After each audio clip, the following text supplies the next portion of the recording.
He's talking to a society that was like the Amish, where a barn burned down, the whole town came together and rebuilt the barn. Jesus is teaching his followers that you're supposed to have this supernatural care for one another, that you're going to reach out and meet the needs of community. Mark 12:31 repeats it, says you shall love your neighbor as yourself. There is no commandment greater than these. Acts 2:40 through 47. Their good deeds became a platform for the good news which transformed a community. Why did they do good deeds? Because Jesus commanded them for 3.5 years. Do good, love your neighbor, love each other, build yourself, build up the community, invest in the community, do good deeds. The gospel will go forward. Romans 13:9. For the commandments, you should not commit adultery, you should not murder, you shall not steal, you shall not covet, and any other commandment are all summed up in this word, you shall love your neighbor as yourself. God puts on the same plane as adultery, as murder, as not loving your neighbor.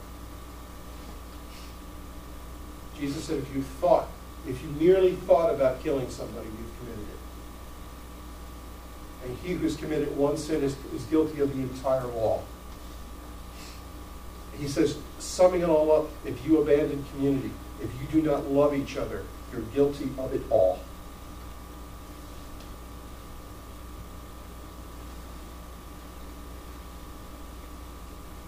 James 2:8 says, if you really fulfill the royal law according to the scriptures, you shall love your neighbor as yourself, you're doing well.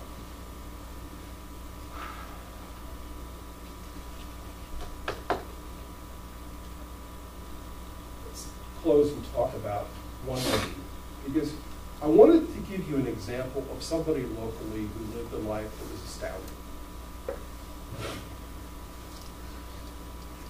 Last night I sat in front of her house. Do you know who Grace Livingston Hill is? Anybody?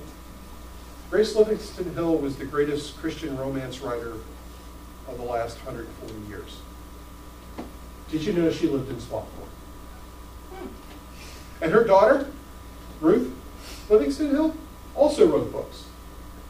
She lived to be 102. I want to give you a picture. Grace Livingston Hill was born into a pastoral family the day after Lincoln was assassinated.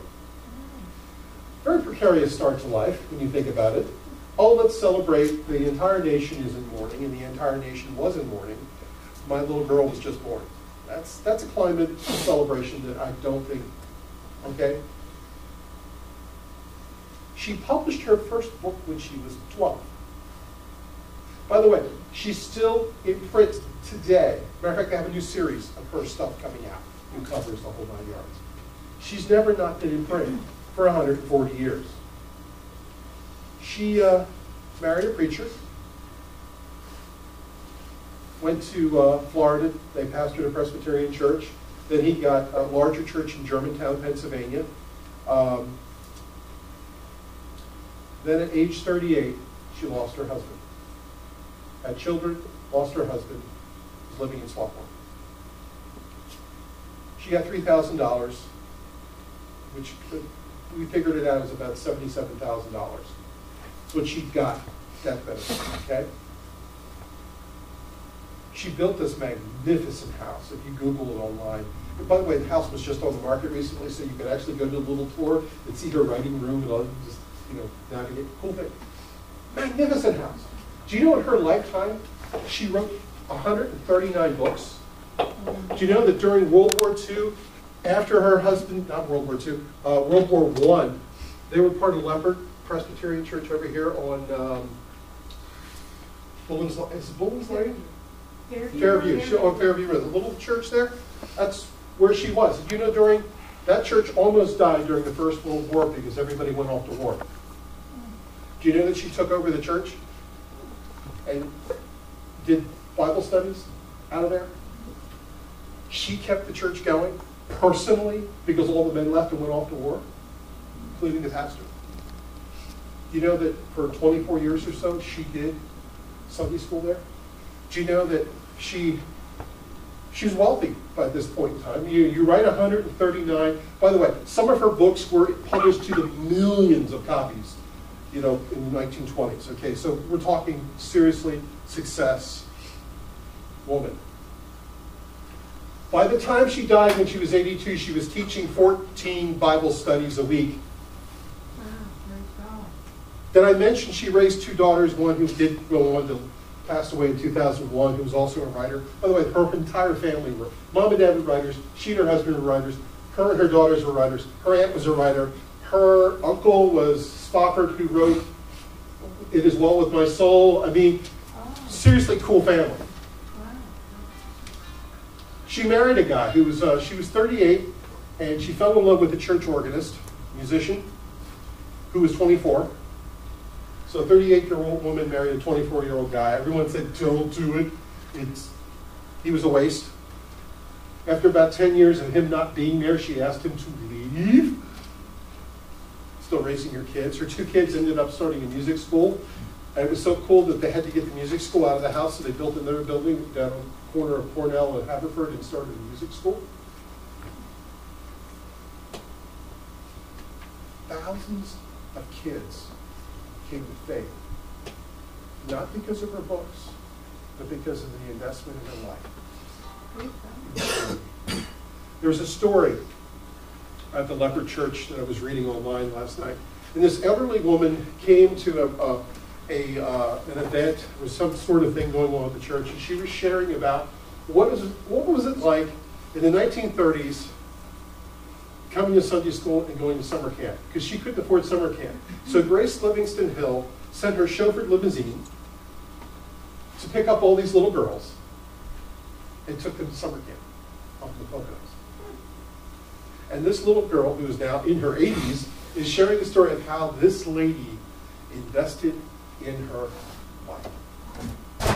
Why am I picking this lady over anybody else? Because there's a lot of cool people, okay? Some of you are artists and writers and musicians. Here's somebody who used their craft and they prospered. Here's somebody who God blessed what they had to work with, and they touched thousands. Not thousands as in the Courageous movie is now in 200 cities across America being witnessed. No, no. Thousands as in personal involvement in people's lives. Did I mention here that 38 raising two kids, single mom? Had nothing at that point in time, very little. Got busy writing because she lost her husband. Bad marriage for 10 years, had to endure a bad marriage to the point where she never got divorced, by the way. She goes, you're out of here. You're a loser. Chucked him out the door. Didn't go through the shame of divorce, said, I'm just not going to use your name anymore. I'm going to continue to function. I'm going to raise our children. Don't let the door hit you in the rear end on the way out. This lady went through tragedy upon tragedy, upon issue, upon issue, upon hardship, and she did something significant with her life. She lived. But by the way, the highlight of her career was during the Great Depression, when people had no money, and she thrived. Why do I say this? Some of you are going through hardship. We need to get back to the very basics of life and live life the way God intended us to live. Loving each other, supporting and encouraging each other, investing in people's lives and community. And while you're doing that, invest in yourself, and God will bless that. Do things in the right order. You give to live. It's that simple. It's not about how much money you put in the plate. It's how much sweat equity you pour into the kingdom. Do you hear me? It's the sweat equity I'm talking about today. It's about the fact that we are called to invest in the kingdom. We are called to invest into human life.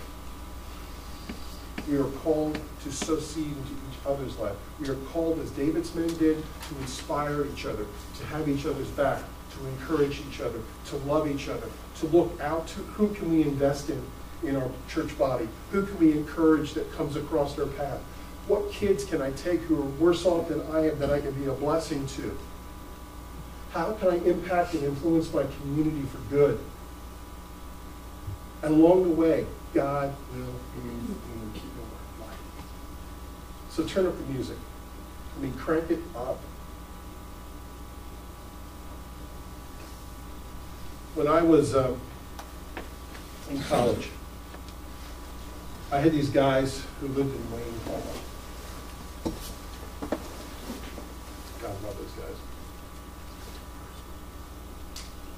I never got to see their sound system, their stereo system. Okay? But we would go down to the courtyards. There was Wayne Schmidt.